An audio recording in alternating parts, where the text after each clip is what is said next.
Hello, ladies and gentlemen. This is Rise of the Phoenix, and in this video, we're going to talk about how to capture territories in Lord of the Rings Rise to War. This video is mostly aimed at newer players, but it could also be useful for Fellowship leaders and officers. The first thing we're going to talk about is why do you want to capture a territory? Because they give power. They give your entire faction ring power per hour once the appropriate chapter is unlocked on your server.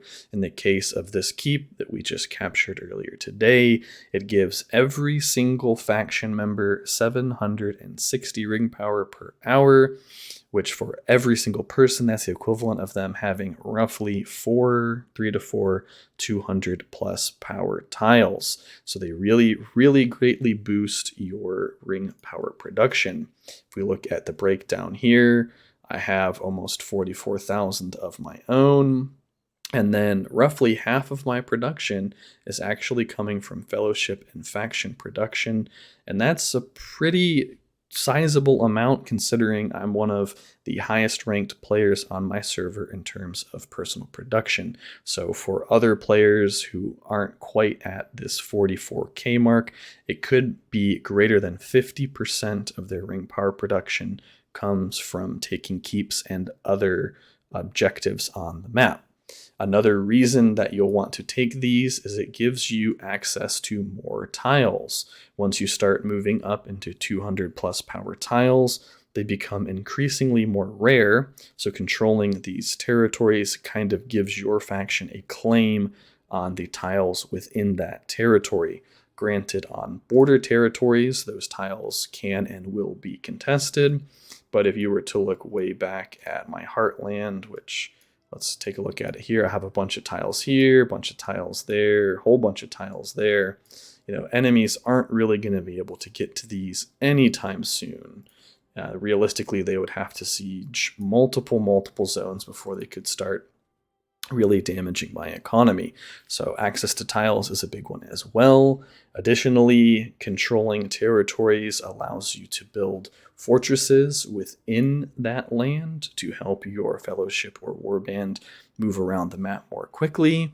And it allows fellowship and warband members to long march within those territories. If you want to know more about how fortresses work or long marching, I will have a video on that as well. You can check it out there. So let's talk about how you actually capture these bad boys. There are essentially two phases that you have to go through. In the beginning, these keeps are going to be defended by armies. The number of armies and the strength of those armies depends on how powerful the keep itself is. In the case of Tau Anorath, we have 20 level 40 defending armies that we have to kill before we can even hope to begin to capture this thing. If we look at, let's see, Central Mirkwood, I think it's also, it is a 1,000. I was worried it was going to be another 760. This is a 1,000 per hour keep. Hopefully we're going to be taking this tomorrow or the next day. It's defended by 30 armies at level 45 each. So this is going to be a pretty tough one. I think we can handle it. We did take Rivendell a few days ago, so we should be able to knock it out as well. Once all of the defenders are dead, a timer is going to start. You're going to have 1 hour, and during that 1 hour, you have to deal enough siege damage to essentially destroy, I guess, either walls or whatever. I don't really know what exactly is represented by this number, but in the case of Rivendell or Central Mirkwood that we just looked at, me and my faction are going to have to deal 16 million points of siege damage within that hour. So I think you can see these are usually not objectives that somebody can take by themselves. There are a few low power keeps out on the map. This one is only 160. I think it only has like 2 or 4 million HP. It also only has 8 very low level defending armies. I mean, one commander at level 50 could probably solo the defense by himself. And then if you had some siege commanders, one of these guys could be soloed, I believe. I would be very shocked to see anybody solo something like Rivendell or Essential Mirkwood.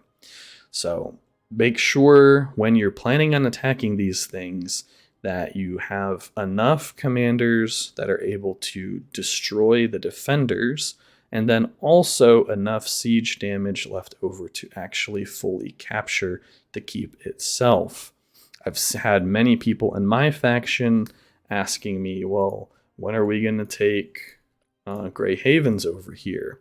And I keep trying to explain to them that before we can even scratch Grey Havens, we have to go through 45 armies at level 50, meaning any commander that's below level 45 or so is probably going to be mostly useless as far as the combat goes.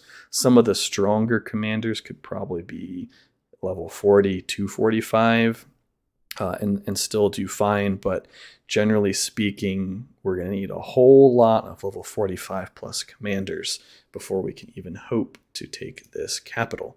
So if you are a fellowship or warband leader that is organizing assaults on these things, make sure you have enough combat commanders that can kill the defenders, and try to encourage people to bring some siege commanders, because those siege commanders can really add a lot of siege damage over the course of 6 to 7 or 8 attacks, depending on if they're full stamina, if they have the stamina skill on the ring, and all of those other factors. And that's it for this video, guys. I hope you learned something useful. If you enjoyed the video, please consider liking it and subscribing to my channel, and leave a comment down below. I'll see you in the next one. Rise of the Phoenix, over and out.